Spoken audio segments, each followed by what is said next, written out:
I am so honored to be here on today, and so I just want to first reverence God for being in this place on today. Whew, that song was good. And then I want to give honor to Archbishop Bailey, to First Lady Bailey. Thank you so much for having me on today. Thank you so much, Pastor Michael, Lady Sonia. Thank you guys for inviting me to be here. So as you know, First Cathedral has stepped up to the plate on behalf of the foster youth here in Connecticut. And so I received a phone call 2 weeks ago, basically summoning me to a meeting here. And I really didn't know why I was coming here. But I came because one thing I've learned is that when you get a call and you're summoned somewhere, you're obedient to the call. And so I was told that there was a meeting that was taking place about foster care. And since I am a former foster child, they wanted me to come here and to be able to listen in on this meeting. And so when I got here, boy, was I surprised to see that my name was on the agenda to speak. But when you have a story that God has written, you're always prepared to tell it. And so I just want to share a little bit of my story with you today, but more importantly, I want you to understand why it is so important for faith-based communities and people of faith to step up to the plate for people and children that are currently in the foster care system. So I have a twin brother, and at the age of 4, we were removed from our birth family. Our mother was addicted to drugs. She had been in and out of prison at this time, and when DCF came in and took us away, we had been so badly sexually and physically abused that we were hardly recognizable. And so at that time, we were placed into a hospital in Bridgeport, Connecticut, because we needed to get better until they were able to place us into a foster home. And so after a few weeks, we were placed into a foster home in Bridgeport, Connecticut, and that is when God really began to show up. So this foster home that we were placed into was actually a pastor and a first lady who were starting a church in their home, but they were also foster parents, and we weren't the first foster children that they had taken in. There were many before us, but, you know, this is my story, so it started with me. No, I'm joking.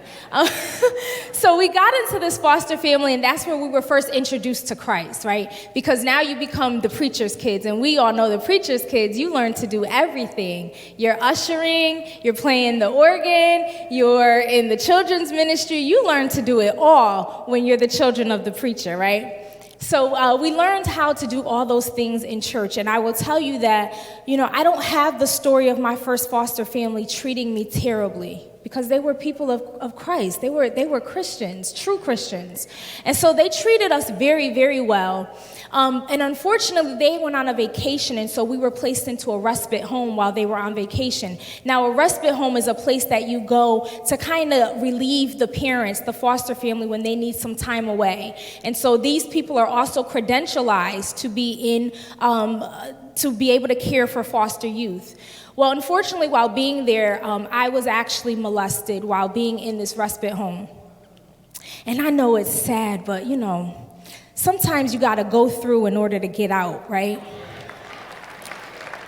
You got to go through in order to get out. So while I was in Bridgeport being molested, there was a family in New Britain that God was preparing to take in 2 kids.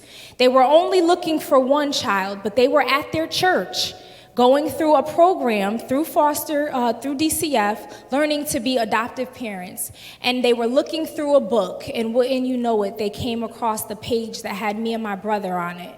And so they decided that they weren't just going to split us up and take 1, they were going to take both of them.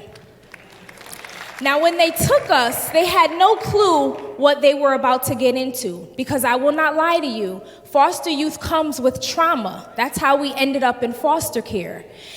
But their hearts were so big that they didn't care about what they were about to go through. They knew that God had an assignment, and they answered the call of the assignment. So nevertheless, we ended up getting moved. We went to school one day. I'll never forget it. It was a regular day. We said bye to our foster family, went off to school. We get to school. A few hours later, we get called down to the cafeteria. And when I walked in, what I thought was just lunch turned out to be our going away party. And so our whole school got together, and our social worker was there because she was also an African-American woman of faith. And she took very good care of us. She gave us this entire going away party, and then she took us on to New Britain with our new home.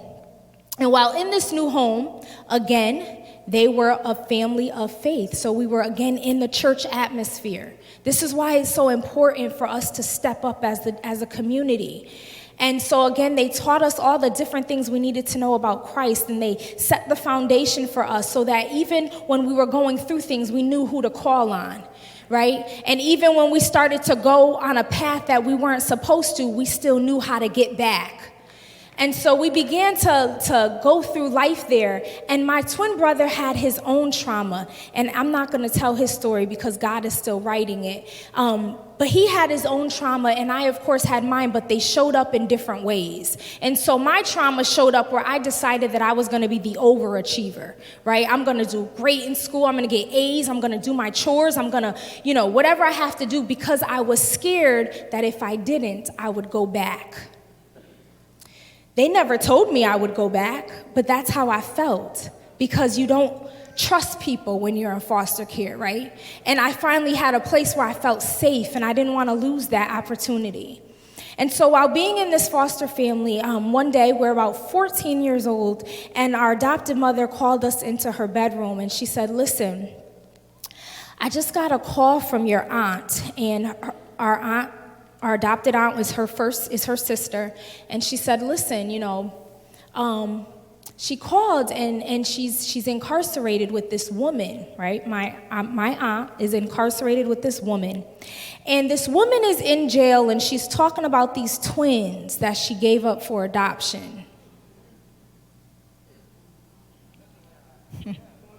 But God, from Bridgeport to New Britain to Nyack, my birth mother would end up in a cell with the sister of the woman who adopted us. God. And so she said, "Your mother's sick. She's been diagnosed with AIDS, and you need to go see her. So I'm going to take y'all up to the prison." Now, she didn't have to do that. As an adoptive mother, she has no responsibility to our biological mother. But again, she was a woman of faith. And she put our needs before her own desires. And so she brought us to that prison, and we were able to meet our birth mother, and we were able to ask her questions and look into a face that looked like ours and connect with a spirit that we also shared. And I need you to understand, for the youth that might be in this room, sometimes your parents go through things and you endure things. And you have to recognize that even though you expect a certain a level of care that they're supposed to provide you, sometimes it's not their call. That's just it. And so for my adopted mother, it wasn't her call. She was only a carrier of the seed. That's it. She carried the seed. And I became the harvest of that seed. So I was no longer able to look at her with judgment. I was not able to look at her like she wasn't worthy of being called a mother. I did not have that right. No matter what I went through, I didn't have that right. And so we ended up, unfortunately, she wasn't able to get it together because she never was supposed to get it together. You got to understand that, right? I wanted her to get it together, but that was not the plan. So she never got it together. And in 2002, I lost her. She ended up, I was at an appointment, pregnant with a son now because I became a teen mom. I'm pregnant with a son in Bridgeport Hospital. She's across the street in the emergency room, losing her life. So I lost my mother in 2002, and I was angry for a very long time because I just didn't understand why she could never get her life together. But But then God is so awesome.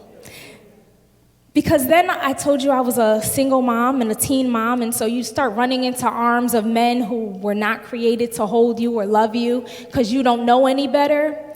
And so I ended up having this son and getting into a toxic relationship. And one day we were at my cousin's house, and my cousin's in the room today. And y'all know her, Delita. Do y'all know Delita Daniels? That's my cousin. So I was at her house, and my son was getting picked up by his dad, and we got into a really bad altercation that almost landed me in prison for the rest of my life because I snapped, because I had trauma that I never dealt with, and I thought that a man was gonna save me, and it didn't. And so we ended up getting into this altercation, but thank God I knew God. Because I got down on my knees that night and I began to pray and call on him. And I said, God, I'm just so tired of this. I need you to show me more, right? You know, and the prayer wasn't really a good prayer because I was like, God, could you send me a man that's going to love me? You know, God is like, girl, you lucky I didn't send you to jail, right? Get your whole life together. So I got up I cried myself to sleep. I'll never forget it. I got up the next day, and Delita was visiting this church, and she said, listen, I want you to go to church with me. And I was like, I'm not going to church, right? Look at my face. Look at my hands. I look crazy. You can't go to church a mess. Isn't that what we're taught? You don't go to church a mess. You get it together, then you go to church. And she said, no, come with me to church. So I was like, all right, fine. I go with her to church, and as we're walking up the walkway, I see this man, right? And I'm like, oh, he is fine. All scratched up, but he is fine. And I turned to my cousin, and I said, that's my husband. And she was like, girl, you need to get saved. You talking about a husband? And I said, no. I heard God tell me that's my husband. And so we went into church that day. Now, y'all don't ask me what the preacher preached, because I don't know, okay? I watched the drummer the whole service, his every movement. And when he finished playing them drums and the benediction went forth, I got up real bold and walked up to him like, listen, you should give me your number. And he was like, I don't give my number to girls in church. And I was like, no problem. My cousin's husband is here, so you could give him your number, and he'll give it to me. And that's exactly what we did. And we've been married for 12 years, thank you. Don't tell me God ain't speak. But let me tell you how good God is. So we started dating, and we go to his grandmother's house. And we get to the grandmother's house, and he's like, Grandma, I want you to meet my new girlfriend. And she looks at me, and she was like, I already know her. And he was like, no, you don't. This is not the same girl. And she's like, no, I know her. Hold on. And she runs off to her room, and she comes back with a picture. And the picture is me at 4 years old with my first foster family at church. And she didn't have this picture buried in a box. She had this picture sitting on her dresser mirror, like she was waiting for me to knock on her door. Do you see how good God is? Do you see why it's so important that the First Cathedral has stepped up? Because if all those people of faith were not in place, where would I be today? So now I'm married, and I'm going to finish this real quick. I'm married. I'm in the church. The man that I saw happened to be the pastor's son. Who would have thought, right? Pastor's son. I'm in the church. I'm loving on the little kids. I'm in the women's ministry. I'm moving all about the church, right? And God said, this is good. But now you're just a broken married woman because you've never been healed. You've been walking around the church pretending to be somebody I didn't create you to be. So I need you to sit down for a little while so I can deal with you from the inside out. And so he took me on this journey of healing. And it was a hard journey because when God wants to heal you, he's starting from the very beginning, from the root. So he took me on this journey. And when I finally came out, he said, all right, now I need you to be unashamed. And I was like, well, what does that look like, God? And he said, you're going to start wearing your story because everything that I did through you wasn't for you. It was for a bunch of other lives that I haven't even touched yet. They don't even know me yet, but they're going to know me through you. And so he said, you're going to start wearing this shirt, and this shirt is going to have your story on it. And I was like, well, what's my story, God? Well, we're going to start with the fact that you were molested. I said, you want me to wear a shirt that said I was molested? Where? And he said, everywhere. The grocery store, the church, the school, wherever you go. So I told my husband was like, you wearing a church to what church? Where you wearing that shirt? To our church? And I'm like, yes. And I did it. And let me tell you, the people in the churches are the first ones to tell you to keep your pain in the back of the closet. They're the first ones. But when I gave God my yes, he showed me everything I was about to endure, and I still had to go forth. Regardless of what people would say or think, I still had to go forth. No matter who was going to shut me out of their doors, I still had to go forth because this wasn't for me. This was for women who had not yet encountered the God that I served. So because of my obedience, I was called here to the First Cathedral for a meeting 2 weeks ago. And I had to tell my story. And there were about 20 people in that room. And I sat at a table with 20 people who were pretty big people. They were archbishop, they were pastors, they were the commissioner of DCF, the deputy commissioner, all these big people. And then there was me, sitting at a table that God had prepared for me years before my yes. But I want you to understand that even in that room of 20, it only takes one. It only takes one. So when you are going in ministry and you're writing books and you're singing songs and recording albums and you feel like nobody's listening and your book's not selling as much and you're not getting speaking engagements, you must remember that God has already prepared the one. And the one will open the door for the 200 and the 300 and the 500. So that meeting of 20, there was one. And the one was Archbishop Bailey.